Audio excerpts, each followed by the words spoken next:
फुसफुसाती painting. एक छोटे से शहर में एक पुरानी कला गैलरी थी जहां अब कोई नहीं जाता था।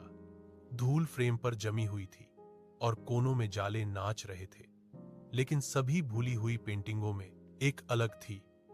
गहरी नीली आंखों वाली एक महिला का चित्र। हर रात सुरक्षा गार्ड रवि उस चित्रकारी से धीमी फुसफुसाहटें सुनता था। पहले तो उसने सोचा कि यह हवा थी, लेकिन एक रात उसने रुककर सुनने का फैसला किया। आवाज फुसफुसाई, मेरी मदद करो, मुझे आजाद करो। रवि का दिल तेजी से धड़कने लगा। उसने चित्र पर अपनी टॉर्च चमकाई और उसे सदमा लगा। महिला की आंखें हिल गईं। उसने सीधे उसकी ओर देखा, डर से कांपते हुए लेकिन उत्सुक।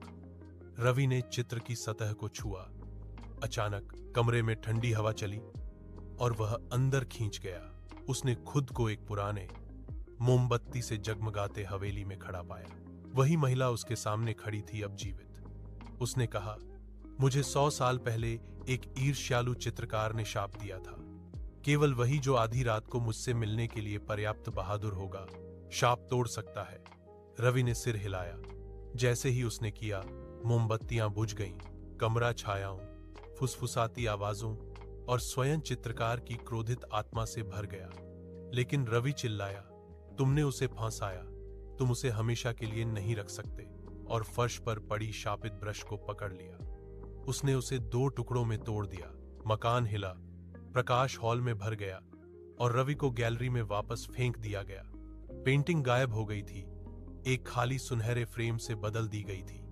उस दिन से फुसफुसाहट बंद हो गई। लेकिन कभी कभी आगंतुक कहते हैं कि वे एक धुंधली छवि देखते हैं। फुसफुसाती पेंटिंग। एक छोटे से शहर में एक पुरानी कला गैलरी थी जहां अब कोई नहीं जाता था। धूल फ्रेम पर जमी हुई थी और कोनों में जाले नाच रहे थे, लेकिन सभी भूली हुई पेंटिंगों में एक अलग थी। गहरी नीली आंखों वाली एक महिला का चित्र। हर रात सुरक्षा गार्ड रवि उस चित्रकारी से धीमी फुसफुसाहटें सुनता था। पहले तो उसने सोचा कि यह हवा थी, लेकिन एक रात उसने रुककर सुनने का फैसला किया। आवाज फुसफुसाई, मेरी मदद करो, मुझे आजाद करो। रवि का दिल तेजी से धड़कने लगा। उसने चित्र पर अपनी टॉर्च चमकाई और उसे सदमा लगा। महिला की आंखें हिल गईं। उसने सीधे उसकी ओर देखा, डर से कांपते हुए लेकिन उत्सुक। रवि ने चित्र की सतह को छुआ। अचानक कमरे में ठंडी हवा चली